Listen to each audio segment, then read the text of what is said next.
On Tuesday, Barack Obama will take the oath of office at the U.S. Capitol, built largely by slaves who baked the bricks, sawed the timber, and laid the stone for its foundation.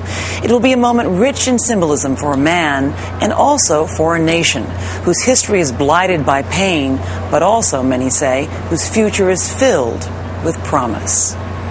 The most watched, most talked about man in the world is the president-elect Barack Obama. Yeah, I was crying. A lot of us were crying. We've been looking for the world to change. You feel the same. I just never thought I'd see it in my lifetime. I saw a lot of the older black women in Grant Park in Chicago. And seeing that was so powerful. Seeing Reverend Jackson cry, I started weeping. I was just thinking about everything that they had seen in the context of Black American history and slavery and the civil rights struggle and how bad it has been for generations before us. The history is shorter than it seems. Let's really tell the story of the journey so we understand the distance traveled. In 1619, Africans were brought to this country involuntarily. African slavery was among the most cruel form of slavery in the history of the world because it was based on the destruction of the family. We alone were stood on auction blocks and sold down the river to the highest bidder. Families were sold away from each other. Mothers and children literally sold away from each other. Slaves in this country were counted as 3/5 of a person. You're only 3/5 of a person, and I have the right, therefore, to own you and to count you as wealth and to buy and sell you. African Americans counted in the same way that you would count cattle.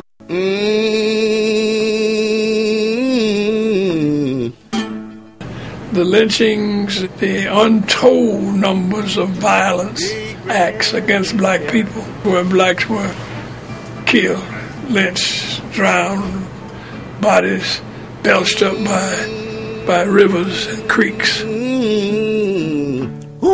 It's amazing that we lived through it, except we did so because of hope. Even during slavery, there were songs, by and by, I'm gonna lay down this heavy load. Well, my trouble is hard, so hard. Abraham Lincoln was ultimately the president on whose watch slavery was abolished. The Emancipation Proclamation meant that they were no longer slaves. It wasn't over there. We ran into racial segregation and discrimination by law. Life under Jim Crow was not pleasant. If you're black, you can't drink water from this fountain. If you're black, you got to sit in the back of the bus. Because of the color of your skin, you are inferior. I specifically remember passing by an amusement park called Funtown, and we as black children could not go there. Can you imagine a father and a mother having to say to the kids, you cannot go? Yeah, I grew up in southern towns. I experienced a lot of racism, called nigger, darky, Sambo. It was a mind-twisting time. You couldn't hardly believe up was up and down was down. When I learned to read, I could read the sign that said, for whites only. And I said to myself, I wonder what that water tastes like. So I walked over to the for whites only fountain and took a sip. And it was the same water. It didn't taste any different. And that's when I knew that humanity had tricked itself. But there were ways that we as African Americans found to keep moving through the cracks of racism. The Supreme Court would not only rule against segregation, but it would be unanimous. As things began to change, we were the first black children, for example, to integrate a school in Atlanta. While some major blows had been struck, there were still many battles to be fought. In part of my life, African Americans did not have equal access to the vote. Very intentional efforts were put forth to keep you from voting.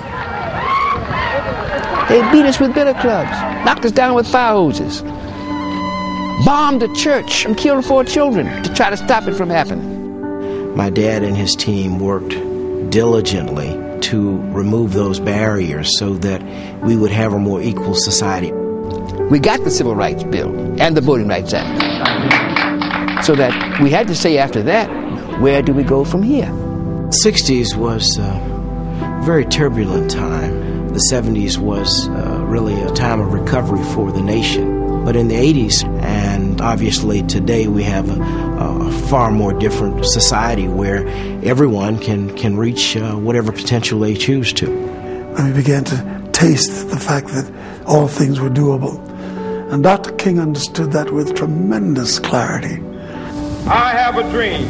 Martin Luther King's dream, stated 40 years ago, we as a people are going to get to the promised land.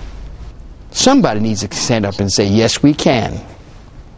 That dream came true on November 4th, 2008.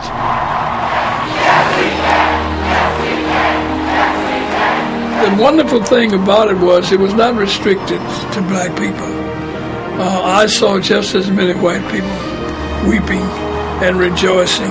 That night, the people were united, and it was beautiful to see. I was in Atlanta at the Ebenezer Church. That room just went up in an eruption of positive energy that I have never seen in my life.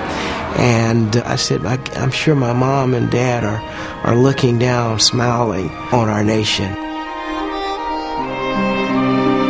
I was thinking about my great uncle, above all, who was born in 1883, if he would see that a person a non-white person could be president. It was something that would shock him. We have moved beyond the restriction of color. It probably took somebody who was bridging black and white to be the first black man to get elected. People who looked like him were slaves 140 years ago. It doesn't mean everything's fixed. It doesn't mean everything's better. But it is a huge thing. I think January the 20th, 2009, will go down in history as a day when people will be encouraged to believe that you can do it if you put your mind to it. We're on the move and no wave of racism can stop us. Yes, sir. We got the message, Martin. And you look now and you see the President of the United States of America, Barack Obama, the dignity with which he begins to take the leadership of this nation and his focus. That was what Dr. King wanted to see. This is a day that we will remember forever. We will all know that this is a day when something very profound has changed. I will tell the story how we overcome, and I'll tell it to somebody by and by. You see?